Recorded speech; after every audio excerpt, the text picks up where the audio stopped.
Lo que más lamenta, sorry, de senhora Lopez Trump tá,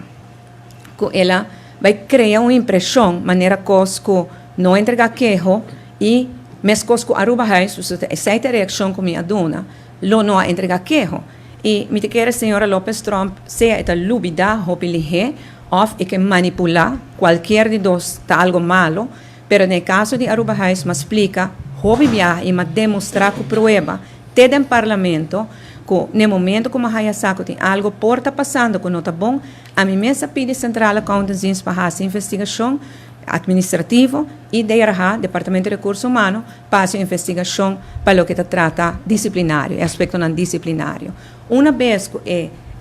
vamos a investigação acaba, e agora nós manda o rapporto para o Ministério Público para fazer orienterend onderzoek e para avisar-me se está algo que me se entregar queijo, na contestar-me back se botem que entregar queijo ou se está algo que merita queijo e me entregar queijo também. Me vai compartilhar com o Masoro, Marco, carta com a Haya de processo aqui confirmado do Ministério Público que me entregar queijo. Dus me manda rapport para ora na informar me entregar queijo também. Dus para mira que verdade queijo aguardo entregar. E caso tá demanda de justiça, Ministério Público tá bezig com e nós temos tende de vocero do Ministério Público com o caso tá baiano, para carta tá confirmar, carta tá de semana passada, e tá confirmar ora ma puntra não confirmar me como entregar queijo na confirmar e que o caso tá andando também na confirmar. Pois é seita lo qual que a minister a trekrecht met de bisa de senhora Lopez Trump, so minuto compreender para Kiko, e tem que hinca costa na denco nota verdade.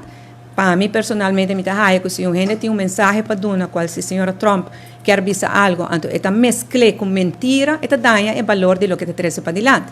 E é importante para nós guardar que net Marisol Trump tá é político mais insincero que nós conhece, desonesto que nós conhece. Porque é único político que estava sospechoso para a justiça de corrupção por 2 anos e nunca ela avisa, nunca ela admite, nunca ela informa. Você mesmo pontrele, vários viaja, ela avisa não coffee mas bem bebe, mas não quer contestar que é um sospechoso. Então, net quando que 2 anos secreto, não quer avisar nenhum gente era ruba da saber, não quer avisar, agora que não quer bem pretender de estar isso com quebra copy, sendo que ela quebra folha de serviço.